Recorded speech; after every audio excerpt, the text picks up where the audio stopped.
Hello everyone, welcome to target entrance exam YouTube channel.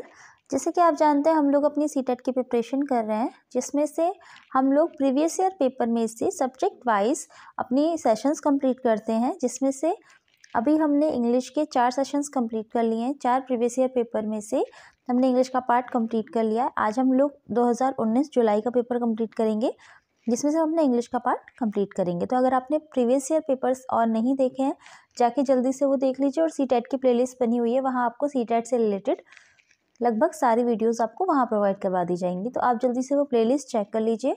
उसके अलावा आप आज का सेशन आप जुलाई 2019 का सेशन है, जो कि आपकी प्रिपरेशन में बहुत ज़्यादा हेल्पफुल होगा। तो हम अपना सेशन स्टार्ट करते हैं।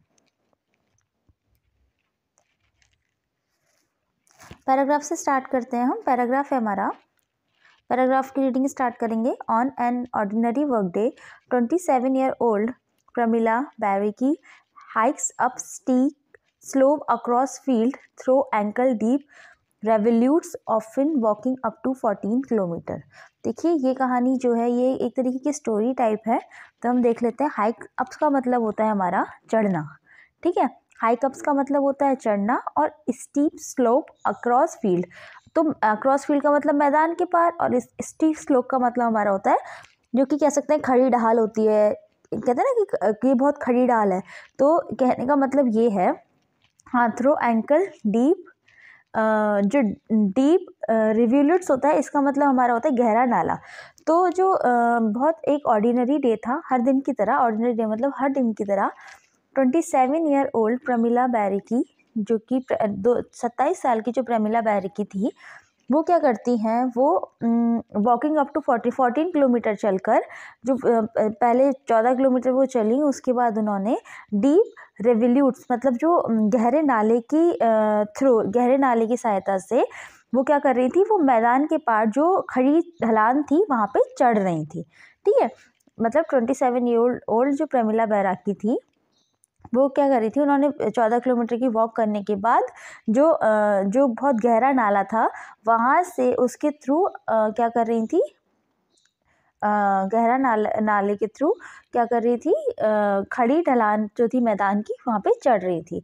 She gets a ride until the road is motorable from which point she has to walk. जिस पॉइंट पे उन्हें वॉक कर रही थी वो, वहाँ से उन्हें एक राइड मिलती है, जो कि मतलब जब तक रोड जो है मोटरेबल नहीं होती, मतलब जब वहाँ पे कह सकते हैं कि जो वाहन थे वो नहीं चल रहे थे, ठीक है। जब तक रोड वाहन नहीं चलते तब तक के लिए उन्हें एक राइड मिलती है वहाँ से। हर जॉब उनकी जॉब क्या थी, ये तो बताया गया कि प्रमिला बैराकी के बारे में बताया गया, पर ये है कौन, तो इनके बारे में बताते हैं। हर जॉब, उनकी जॉब क्या थी। She doles out health care advice to mother and children in the remotest hamlets in the Araku valley of Andhra Pradesh, ठीक है।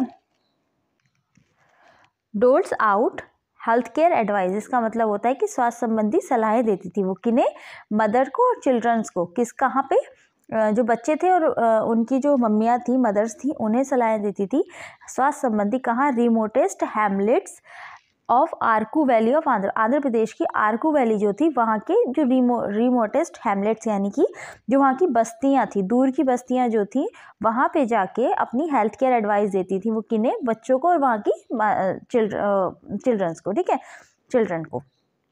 Now heavily pregnant Pramila has had to slow down delegating task to Dorothy, Neeraj, Sunita and other. जो प्रमिला थी वो pregnant थी, इसलिए उन्हें अब जो अपने जो टास्क था, जितनी वो मेहनत करती थी हेल्थ केयर एडवाइस देने में, लोगों को हेल्थ केयर एडवाइस देती थी, उन्हें ये चीज़ें जो थी वो उन्होंने ये चीज़ें क्या कही थी, delegating task to Dorothy, Neeraj, Sunita and others. Dorothy, Neeraj, Sunita और बाकी लोगों को उन्होंने अपना ये टास्क सौंप दिया था। क्यों? क्योंकि वो प्रेग्नेंट थी, वो ज़्यादा ये सब चीज़ें नहीं कर सकती थी। It's they who now walk through forest and climbs up mountain, visit families to identify pregnant women. अब पता है, अब ये लोग थे, मतलब ये जो जितने भी लोग थे जिन्हें प्रमिला जी ने जो था ये अपना काम सौंप दिया था, अब वो लोग जाएंगे कहाँ पे, फॉरेस्ट में जाएंगे, क्लिम्स अप माउंटेन्स, पहाड़ चढ़ा करेंगे, to visiting families to identify pregnant women. तो वहाँ चढ़ के मतलब दूर दूर की बस्तियों में जाके जो फैमिलीज़ थी वहाँ जाके जो प्रेग्नेंट वुमेन होंगी वहाँ पे उन्हें आइडेंटिफाई करेंगे and conduct basic test for diabetes and anaemia and conduct them with a primary health centre wherever needed. तो कनेक्ट दैम, अच्छा ठीक है। तो होगा क्या कि अब वो गांव-गांव जाएंगे, गांव-गांव जाकर माउंटेन्स वगैरह चढ़ के जंगलों में जाके फैमिलीज़ को आइडेंटिफाई करेंगे, वहाँ पे जो प्रेग्नेंट वुमेन होंगी उन्हें आइडेंटिफाई करेंगे, फिर उन्हें जो उनके बेसिक टेस्ट होते हैं डायबिटीज़, एनीमिया, इन सबको करवाएंगे। उसके अलावा जो भी उन्हें प्राइमरी हेल्थ की ज़रूरत होगी वो कनेक्ट करेंगे उनसे, ठीक है। Okay, primary health care centre से जब जब नीडेड होगी तब तब उनके साथ उनकी मदद करेंगे, उन्हें कनेक्ट करेंगे। These young tribal women are all trainees auxiliary nurses part of a experimental health project in Araku. जो ये जितनी भी हमारी ट्राइबल वुमेंस हैं, ट्राइबल वुमेंस का मतलब होता है, ट्राइब मतलब होता है आदिवासी, तो ट्राइबल वुमेंस मतलब जो भी आदिवासी वुमेंस थी, यंग आदिवासी वुमेन, जो यंग आदिवासी वुमेंस जो थी, औरतें थी, are trained auxiliary nurses. Auxiliary का मतलब होता है सहायक। तो ये जो यंग ट्राइबल वुमेन्स जो थी उन्हें जो सहायक नर्सें बनाया जाता था, ये एक पार्ट ऑफ द एक्सपेरिमेंट थी। ये एक हेल्थ केयर प्रोजेक्ट था आरकू का। वहाँ पे एक जो हेल्थ केयर प्रोजेक्ट, आरकू में एक हेल्थ केयर प्रोजेक्ट चलाया जा रहा था, तो वहाँ पे जो उसके एक्सपेरिमेंट का वो एक पार्ट थी कि उन्हें सहायक नर्सेस बनाया जाएगा। That aim to end preventable deaths during child birth और इन्फेंसी। मतलब ये क्यों कराया जा रहा था, क्योंकि उनका एम क्या था कि जो डेथ्स हो रही थी प्रेगनेंसी के टाइम पे और चाइल्ड बर्थ के टाइम पे, इन्फेंसी के टाइम पे, मतलब जब बच्चा जन्म ले रहा था उसके बाद जस्ट उसकी डेथ हो जा रही थी, तो इन सब से बचाया जा सके, तो इसीलिए ये अभियान पूरा चलाया जा रहा था। The Arku Valley is a home to several nomadites tribes who live in a small cluster of 70 to 150 homes situated in rugged and inaccessible terrains। मतलब जो रग्ड एंड इनएसेसिबल ट्रेनी मतलब क्या होता है, जो ऊबड़ खाबड़ जो इलाका होता है। तो ये जो आरकू वैली थी, आरकू वैली क्या थी, वो एक घर था किनका, ट्राइब का। नोमैडिक ट्राइब मतलब होता है जो घूमने वाली जनजातियां होती हैं। जो आरकू वैली जो था उनका घर था, जो कि 70 से 150 जो घर थे उसमें आरकू वैली में 150, 70 से 150 घर थे। और इलाका कैसा था, ऊबड़ खाबड़ दुर्गम इलाका था आरकू वैली। तो वहाँ पे 70 से 150 होम्स थे, जिसमें कि क्या रहते थे, घूमने वाले, घुमक्कड़ कह सकते हैं एक तरीके से, ट्राइब्स रहते थे, यानी जनजातियाँ रहती थी।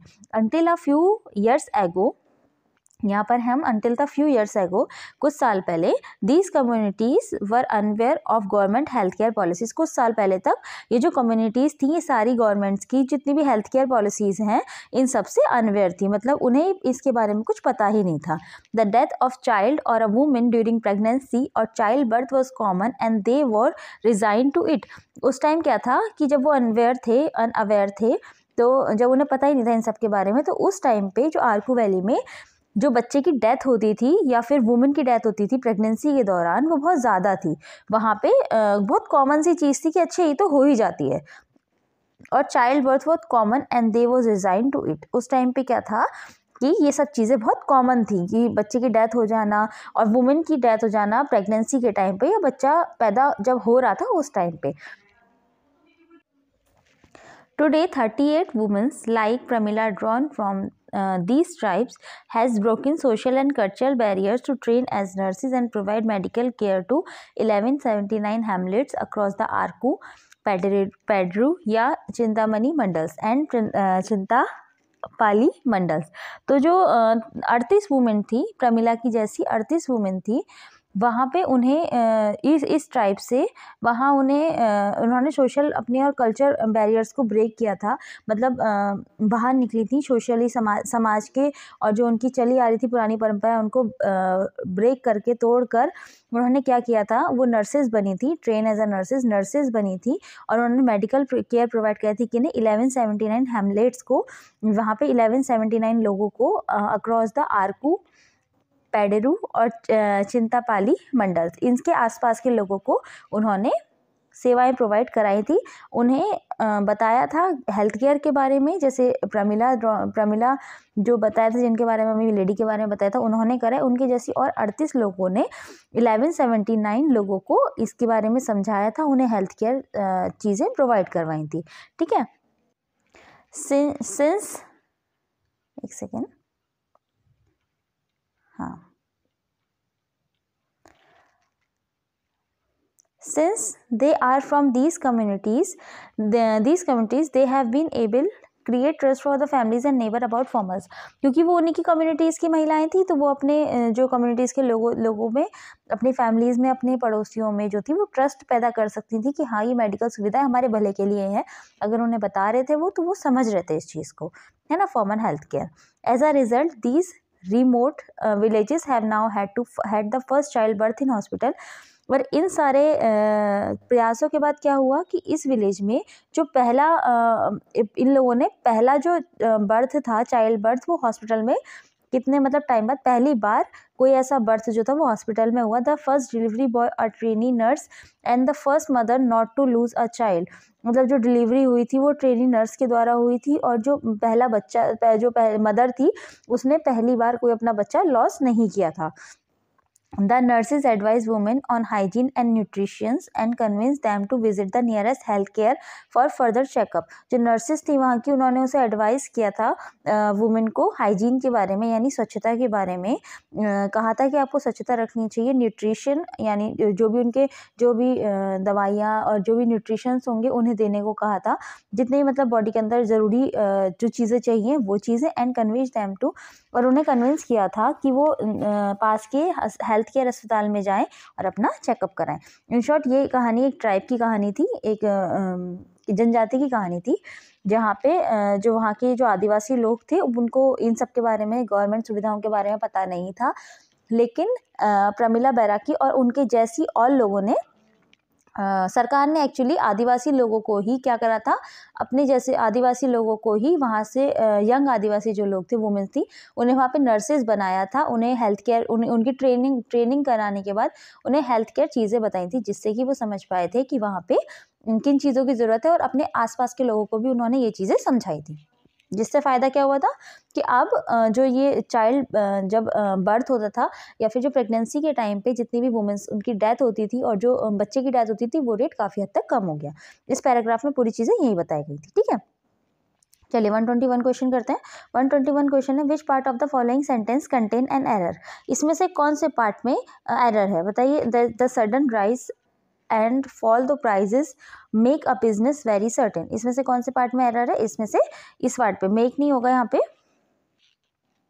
देखिए इस पार्ट में एरर है, देखिए मेक्स है, इस वाले पार्ट में एरर है, ये क्या होगा, मेक्स होगा। क्यों, क्योंकि राइज और फॉल जो है ये हमारे सिंगुलर है, तो ये वाला जो ये होगा मेक अ बिजनेस नहीं होगा, मेक्स अ बिजनेस होगा। ठीक है, तो इसका सही आंसर क्या होगा, कौन से पार्ट में एरर है, हमारे सी पार्ट में। ये पूरा सी पार्ट है ना, मेक्स अ बिजनेस ये सी पार्ट है, तो सी पार्ट में एरर यानी 4 इसका सही आंसर हो जाएगा। ठीक है, 122 question, the job of auxiliary nurses is physically challenge. क्यों फिजिकली चैलेंज थी जो नर्सेज थी उनके लिए, क्योंकि वहाँ पे फॉरेस्ट पे चढ़ना, माउंटेन्स पे चढ़ना और लोगों तक पहुँचना कठिन था। तो इसका सही आंसर क्या हो जाएगा, इसका फोर्थ सही आंसर हो जाएगा, have to walk through forest and up mountains to reach the people. ठीक है, 123 question, the health project launch in a tribe areas aim. किस लिए एम हुआ था, क्यों, क्योंकि मतलब जो हेल्थ प्रोजेक्ट था वो ये आदिवासी एरिया में क्यों चला था, क्योंकि वहाँ पे जो प्रेगनेंसी के टाइम जो चाइल्ड रेट था और चाइल्ड बर्थ रेट था वो सब गिर रहा था, है ना, तो डेथ ज़्यादा हो रही थी, तो इस वजह पे। तो इसका सही आंसर क्या हो जाएगा, सेकंड इसका सही आंसर हो जाएगा, prevent deaths during pregnancy and child birth. ठीक है, 124 question, the tribe people trust to health care mostly because. क्यों हेल्थ केयर पे क्यों ट्रस्ट करे थे ट्राइबल पीपल, क्योंकि वो उन्हीं की कम्युनिटी की थी। तो फर्स्ट आंसर इसका हो जाएगा belongs to their own community. ठीक है, 125 क्वेश्चन, इसे मैं थोड़ा जूम कर दे रही हूँ। 125 क्वेश्चन पे आते हैं। 125 क्वेश्चन है, रीड द फॉलोइंग स्टेटमेंट। इसमें दोनों को स्टेटमेंट पढ़ना है, उसमें से कौन सा स्टेटमेंट ट्रू है बताना है। चाइल्ड मोरालिटी रेट इस tribe areas was very high in the past.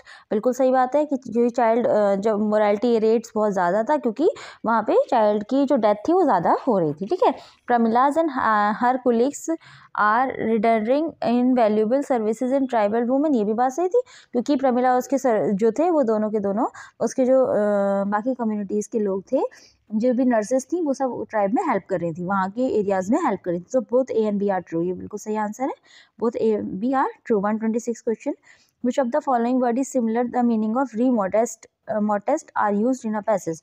रीमोटेस्ट का मतलब क्या होता है, तो इसमें बताया गया है कि रीमोटेस्ट का मतलब क्या है, तो इसका मतलब होता है फारतेस्ट। ठीक है, 127, which one of the following used in opposite. In opposite का अपोजिट पूछा है ट्रस्ट का, ट्रस्ट का अपोजिट क्या होता है, डिस्ट्रस्ट। ठीक है, 128, he could not hear the exam because he did not work hard. Identify the clause in the underlined part of the following because he did not work hard. इसमें कौन सा clause है, adverb clause है।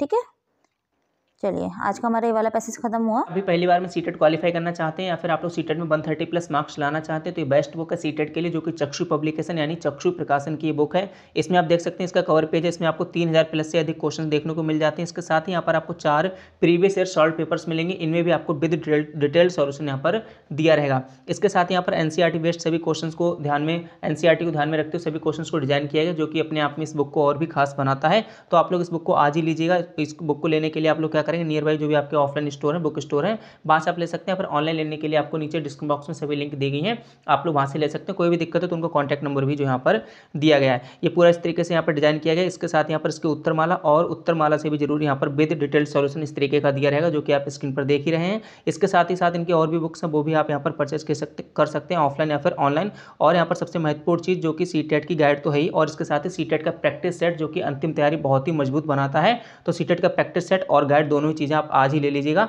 Offline या फिर online. आपको नीचे description box में सभी लिंक दी गई, आप वहाँ से आज ही ऑनलाइन ले सकते हैं।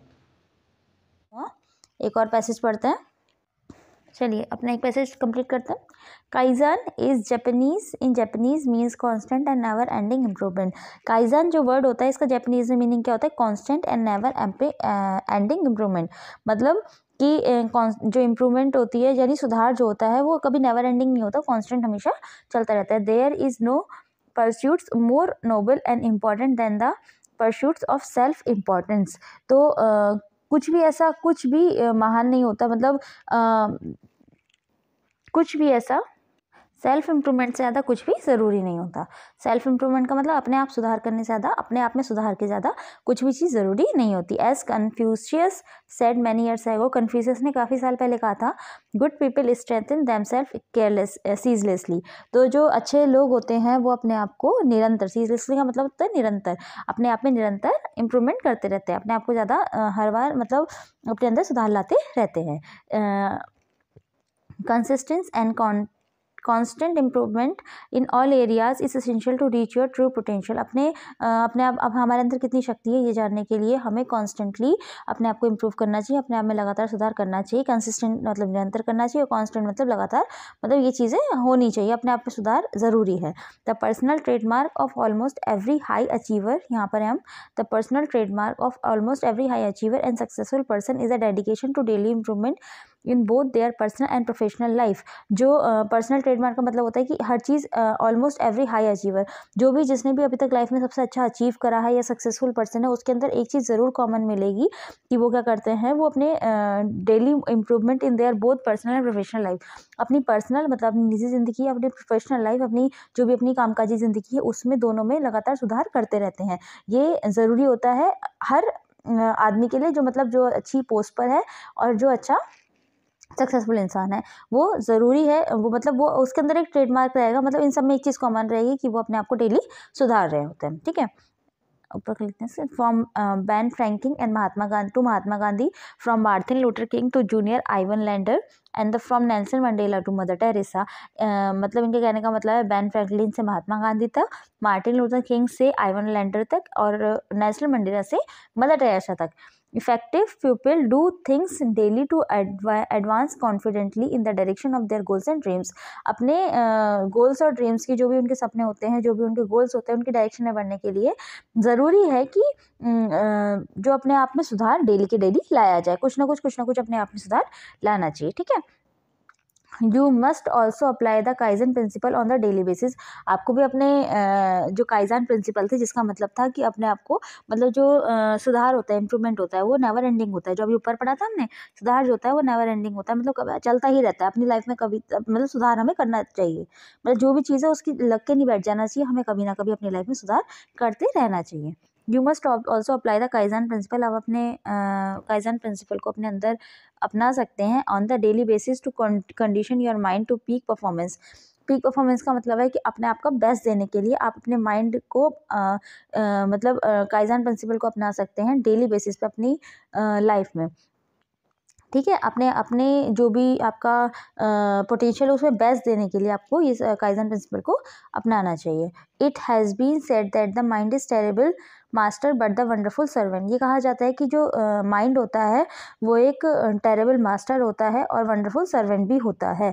ये सब ये कहावत है कि mind is a terrible master but a wonderful servant. By seeking to improve your mind and condition it to excellence of thought. अपने आप को अपने माइंड को इम्प्रूव करके और मतलब आप अपने माइंड को इम्प्रूव करके अच्छे से अच्छा उसे करने के लिए प्रेरित कर सकते हैं। This wonderful servant will most this wonderful servant मतलब माइंड की बात हो रही है यहाँ पे, वंडरफुल सर्वेंट, क्योंकि अभी बताया था ना कि mind is a terrible master improvement and wonderful servant, तो वंडरफुल सर्वेंट माइंड की बात हो रही है, जो हमारा दिमाग होता है। This wonderful servant will most certainly bring you all the piece prosperity and Joy you now search for. आप जिसके लिए सर्च कर रहे हैं, आपका दिमाग वो आपको पीस मतलब शांति, प्रोस्पेरिटी यानी संपन्नता भी देगा, और जो है मतलब उत्साह, आनंद जिसे कहते हैं, कि आपका जब आप अगर अपने आप को डेली बेसिस पे इम्प्रूव करते रहेंगे, अपने आप में सुधार लाते रहेंगे, तो आप अपने लाइफ में जितना भी आप सबसे बेस्ट करना चाहते हैं आप वो बेस्ट करेंगे।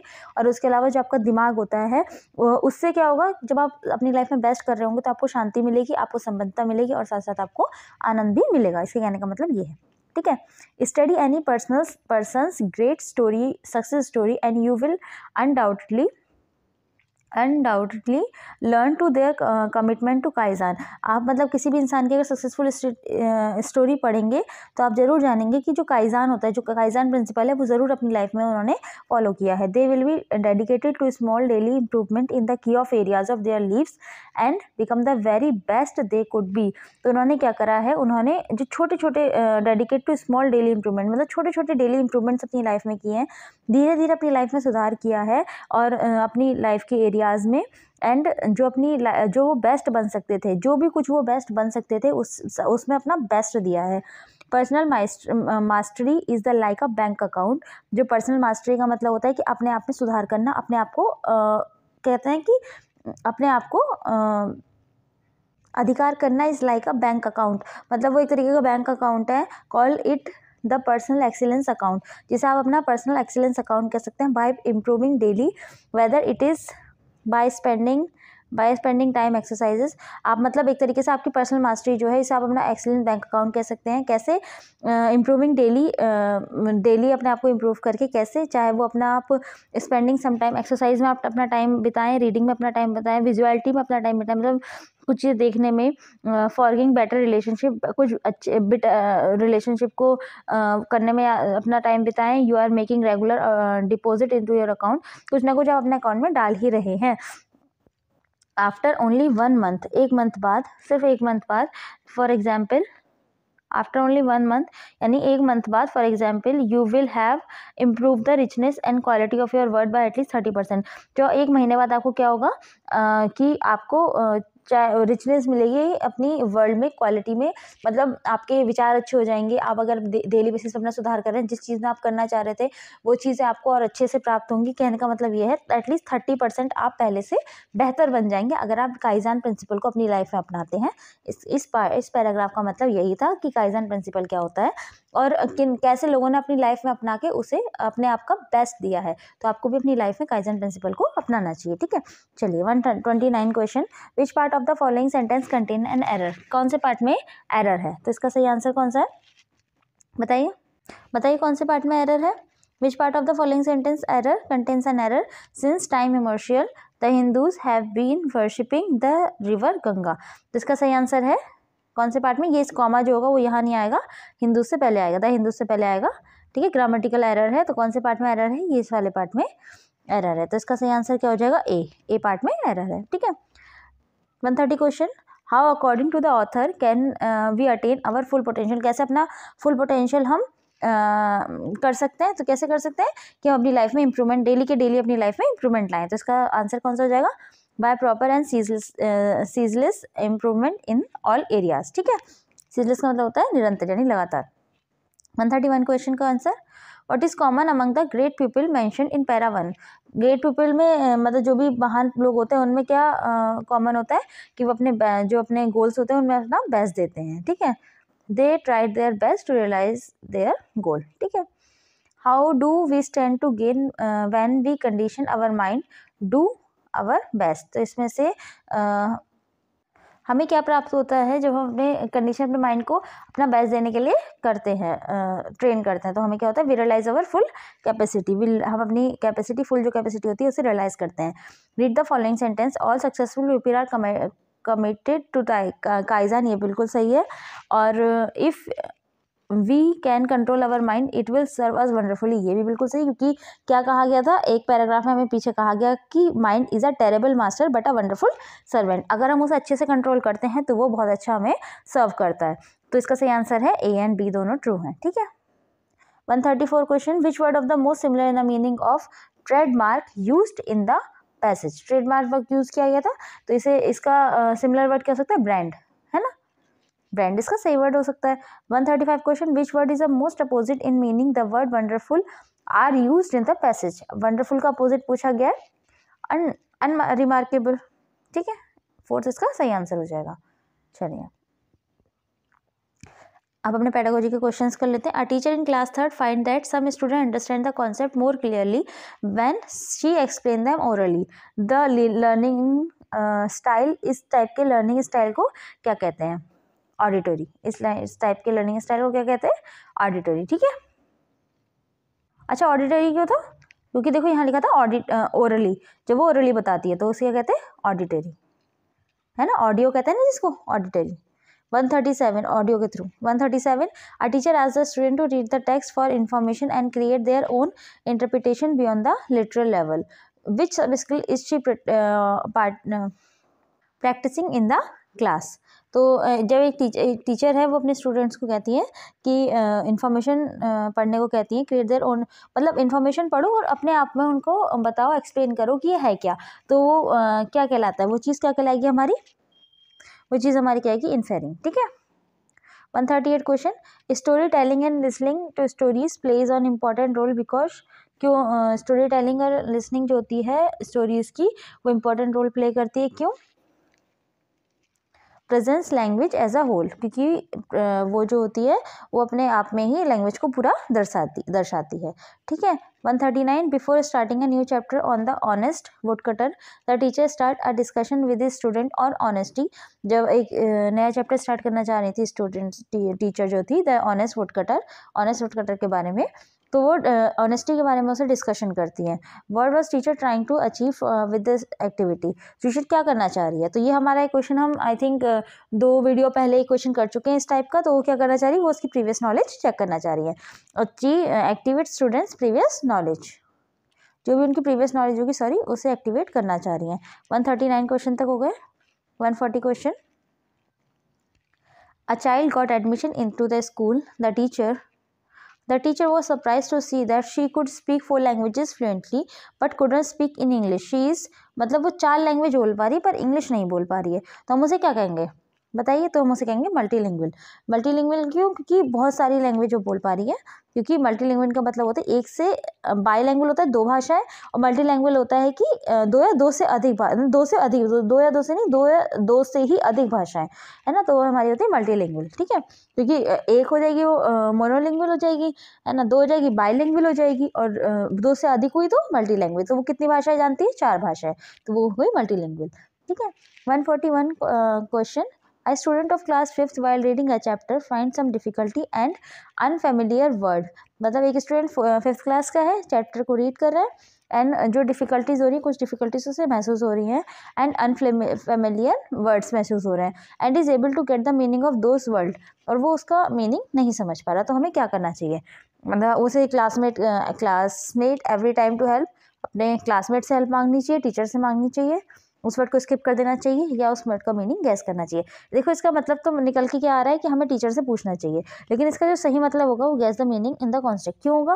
कंटेंट, क्योंकि वो बच्चा जो है वो रीड कर रहा है ना, रीड करने पे हमारी फ्लुएंसी बनती है। तो अगर कोई स्टूडेंट बीच में ही टीचर से पूछने लग जाएगा, बार बार जो मीनिंग समझ नहीं आ रहा है, बार बार उन मीनिंग का वर्ड्स आप टीचर से उस टाइम पूछेंगे, तो ज़रूर ये बात रहेगी कि मतलब वो जो हमारी फ्लुएंसी बन रही है वो कहीं ना कहीं टूट जाएगी। तो उसे अपना उस वर्ड्स का मीनिंग जो है वो उसके पूरे सेंटेंस से उस वर्ड का मीनिंग जरूर पहले गैस करना चाहिए, फिर अगर नहीं समझ आता तो उसके बाद टीचर से पूछना चाहिए। लेकिन सबसे पहले उसे जो भी उसका सेंटेंस है उसको पढ़ना चाहिए, और उसके कॉन्टेक्स्ट में उसका मीनिंग, उस वर्ड का मीनिंग निकालना चाहिए।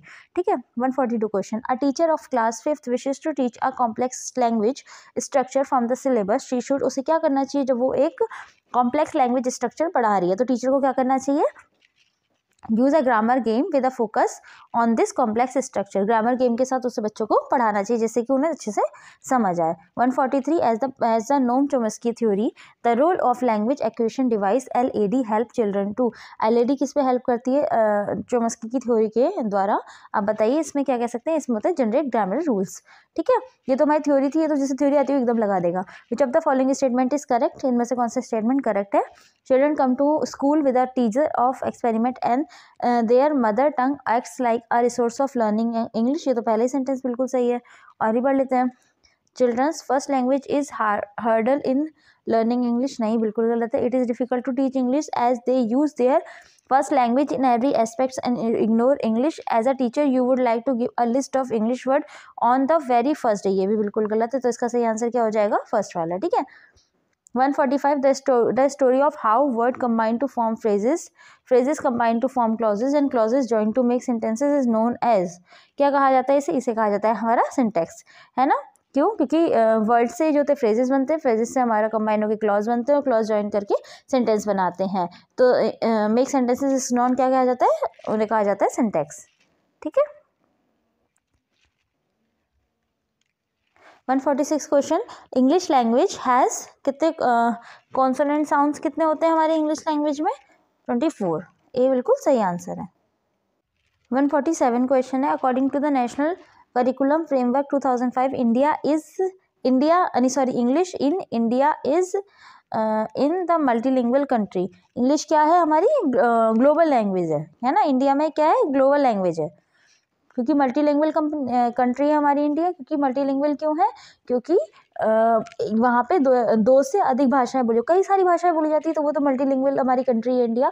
वहाँ पे जो इंग्लिश ट्रीट की जाती है as a global language use की जाती है, मतलब इन सभी लैंग्वेज में भी लगभग हर किसी को इंग्लिश समझ में आती है। ठीक है, 148, a teacher divides the class in a small group and asks them to discuss and present their views on safe environment। मतलब टीचर क्या करती है? क्लास के बच्चों को छोटे छोटे ग्रुप बांट देती है, और उसमें जो एनवायरनमेंट है, सेफ एनवायरनमेंट पे उन्हें डिस्कस करने को कहती है। Students are free to plan and present their choices and creativity. Student के पास वो फ्री होते हैं अपने आप को बताने के चक्कर में कि मतलब उन्हें कितना पता है, उन अपनी चॉइसेस क्या है, उनकी क्रिएटिविटी क्या है। The teacher is facilitating them as we required. Which approach? ये कौन सा अप्रोच है? बताइए कौन सा अप्रोच है?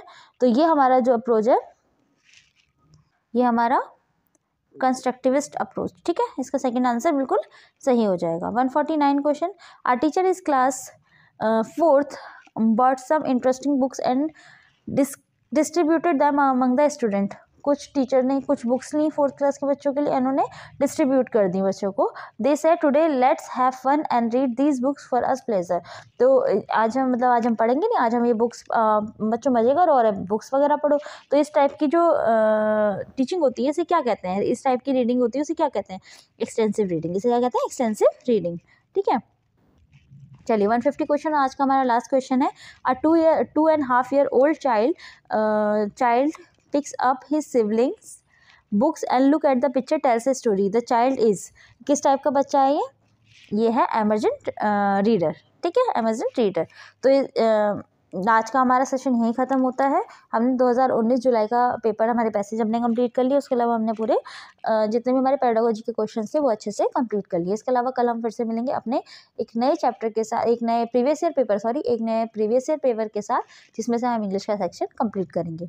तो आपको जितने भी सीटेट से रिलेटेड प्लेलिस्ट होंगी, जिसमें से क्लासेस भी होंगी आपकी, वो आपको प्लेलिस्ट सेक्शन पे जाके सीटेट प्लेलिस्ट करके डला होगा एक, वहाँ पे आपको मिल जाएंगे सारी क्लासेस लाइन टू लाइन। तो आप जल्दी से वो क्लासेस भी देख लीजिए, जिसकी आपकी प्रिपरेशन में बहुत ज़्यादा हेल्पफुल होगी। क्योंकि प्रीवियस ईयर पेपर किसी भी एग्ज़ाम को क्रैक करने के लिए सबसे बड़ी चीज़ होती है। क्योंकि आपको अगर किसी एग्ज़ाम की आप प्रिपरेशन कर रहे हैं तो आपको प्रीवियस ईयर पेपर करके ही जाने चाहिए। ठीक है, तो आज का हमारा सेशन यहीं ख़त्म होता है। Thank you.